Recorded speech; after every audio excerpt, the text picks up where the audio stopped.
Along with the Best in Horror countdown of 2023-2024, I'm trying to keep up with the big releases coming out this month as well. I'm trying. Lord knows I'm trying.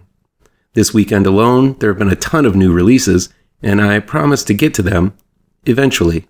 Here's one of them, the release of the long-in-development hell adaptation to Stephen King's novel, Salem's Lot.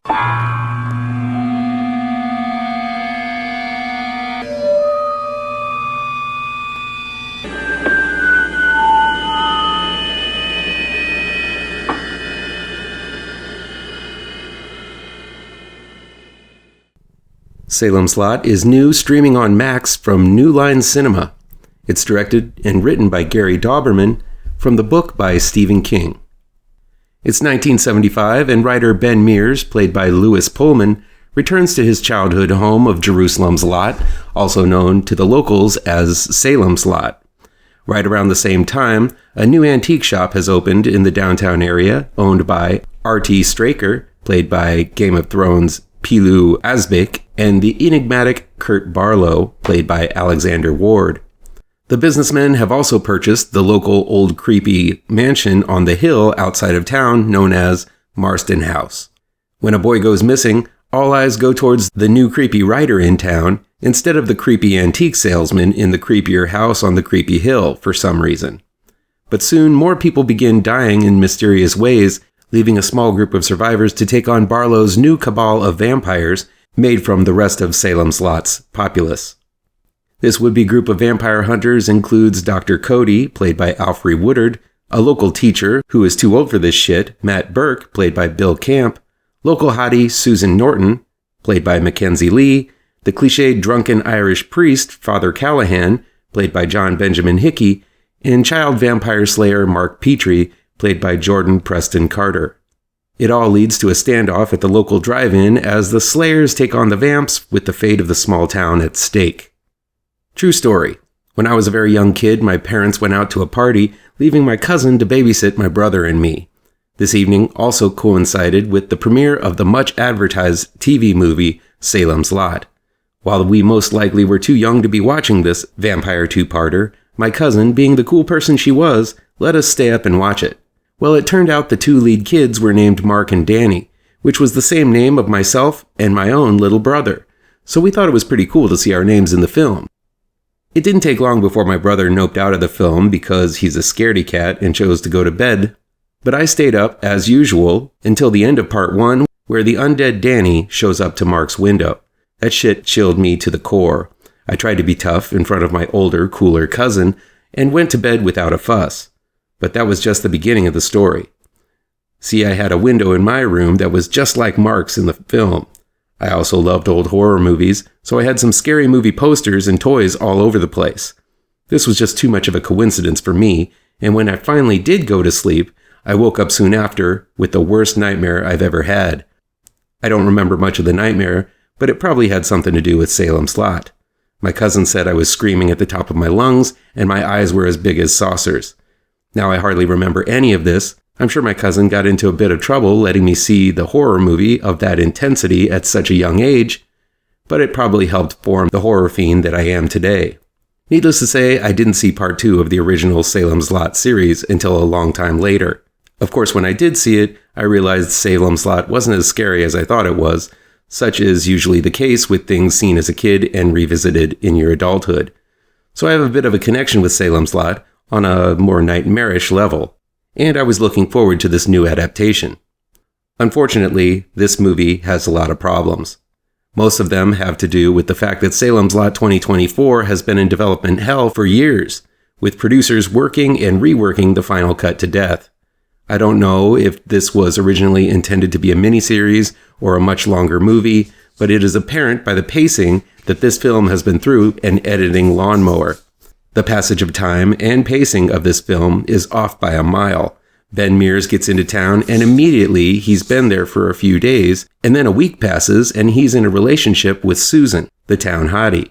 Then all of a sudden, for no apparent reason other than making the story happen, Bill Camp seems to trust only newcomer Ben Mears with his suspicions of vampires. In one scene, Barlow's familiar Straker is in town at the shop, and in the very next scene, he's somehow transported back to the mansion, locking Mark and Burke in the basement with Barlow. Little things establishing the passage of time are lost to the editing room floor, and though this film is supposed to be taking place over a few weeks, the immediacy of the issues taking place make it all feel as if it takes place over a few days. Ben and Susan somehow have developed a deep relationship over the span of a week. I always love it when people who have just met develop such a strong bond that they would risk their lives for one another as if they'd known each other for years. The narrative is so chopped up that it really seems there is an hour of movie somewhere that never made it to the final cut, which is a shame because there are some solid moments here and there. From what I gather from seeing the last two incarnations of this movie and the horrible Return to Salem's Lot, the story is there, with the scenes that made my white undies a shade darker from the first one. Some of them are even effectively and creatively filmed, such as the scene where Danny and Ralphie are walking through the woods in silhouette, or the short but sweet scene with vampires swarming outside of Mark's treehouse. There are even some clever and not so clever scene transitions that made me chuckle most of the time and groan a few more. Unfortunately, these moments of good are few and far between. Had they maintained the cool tone of these new interpretations from the book, this would have been a recommend. But other than the consistency of pacing and tone, the script of Salem's Lot is bad to wretched at times. Dumb lines like, "Looks like I've got to kill Barlow," is said in all seriousness, yet in the most casual of manners. Alfre Woodard hits the nail on the head by simply saying, "This is some shit," at the halfway point. Dumb coincidences abound, like Dr. Cody just lucky enough to have a rabies shot in her traveling medicine bag, just in case the vampire cynic is bitten by a vampire, you know. And at the convenience of whether it's necessary to the plot or not, they play fast and loose as to whether a vampire must be invited in or if they can just saunter in unannounced. If Barlow needs to be in the kitchen out of the blue, or a vampire needs to burst through a window, no need for an invitation, whereas other scenes require someone to allow them in. The cast is large and somewhat wasted. I do love Pilou Asbæk, who plays Straker and gives a dead-on impression of James Mason. It's always great to see William Sadler, but he has very little to do as the sheriff.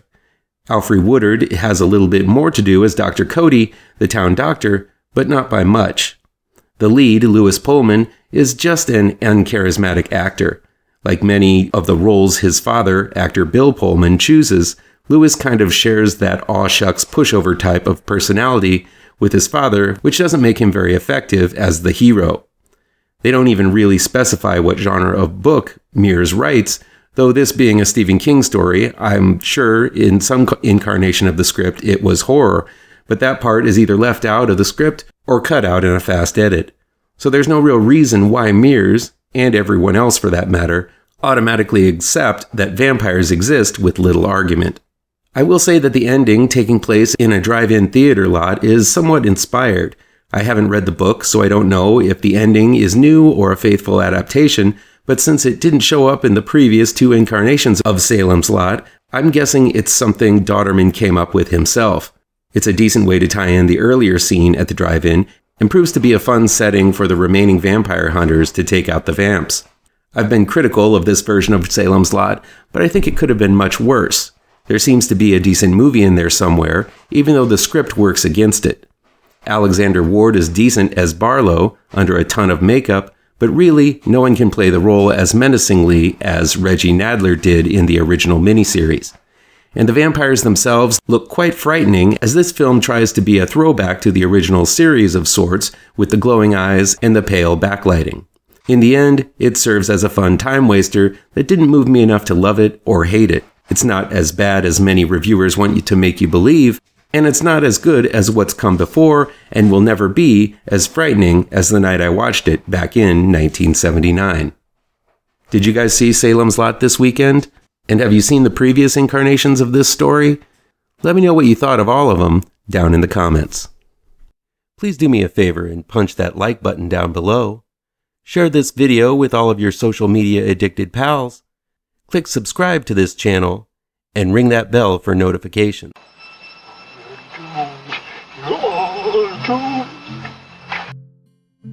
You're doomed to live the life you're meant to be. stuck inside your reality. You're doomed. Oh, you're doomed. You're doomed. You're doomed. Live the life that you are meant to be. To live inside